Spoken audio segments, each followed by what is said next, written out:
कभी भी किसी का मजाक नहीं उड़ाना चाहिए। ये बात साबित होती है इस कहानी से। होता ऐसा है कि एक मशहूर बिजनेसमैन अपनी नई फैक्ट्री के सिलसिले में गांव की मुलाकात लेता है। वह गांव पहुंच तो जाता है मगर गांव में प्रवेश नहीं कर पाता है, क्योंकि गांव में प्रवेश करने के लिए एक बहुत बड़ी नदी बीच में आती है। वो नदी के किनारे तक पहुंचता है। वहाँ एक नाव वाले से उसकी मुलाकात होती है। बातचीत के दौरान उसे पता चलता है कि इस गांव में प्रवेश करने का सिर्फ एक ही रास्ता है, और उस रास्ते से अगर वो जाता है तो तकरीबन 8 घंटे का समय लग सकता था।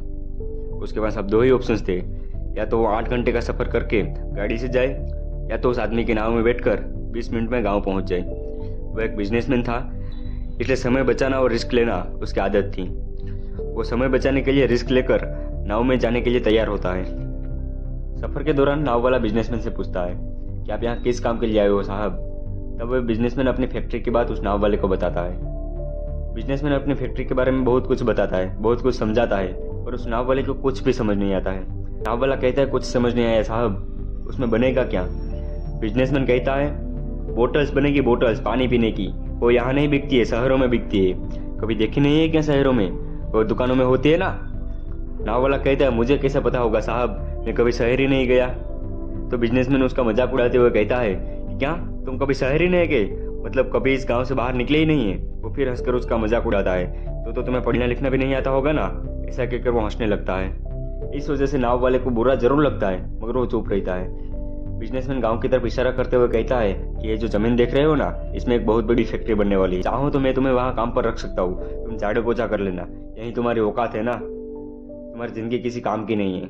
यह सुनकर गांव वाले को सचमुच से लगने लगा था कि उसकी जिंदगी किसी काम की नहीं है, और वो गहरी सोच में पड़ जाता है और उसका ध्यान नाव से हट जाता है। तभी उसकी नाव नदी में एक बहुत बड़े पत्थर से टकरा जाती है और नाव में पानी भरने लगता है। वहां पर पानी बहुत गहरा था। नाव वाला बिजनेसमैन से कहता है साहब आपको तैरना तो आता है ना। बिजनेसमैन घबरा कर कहता है नहीं, मुझे तैरना नहीं आता है, पर तुम ऐसा क्यों पूछ रहे हो। तब नाव वाला आदमी हंसकर कहता है क्या साहब आपको तैरना भी नहीं आता। बिजनेसमैन बहुत ही डर जाता है और नाव वाले के सामने हाथ जोड़कर विनती करता है और कहता है कि तुम जो मांगोगे मैं तुम्हें दूंगा, बस मेरी जान बचा लो। तब नाव वाला कहता है चिंता मत कीजिए साहब, मुझे सिर्फ तैरना ही नहीं लोगों को बचाना भी आता है। बस आप मुझे कसकर पकड़ रखिए, आपको किनारे तक पहुंचाने की जिम्मेदारी मेरी। और इस तरह वो नाव वाला घमंडी बिजनेसमैन को किनारे तक पहुंचाता है और उसकी जान बचाता है।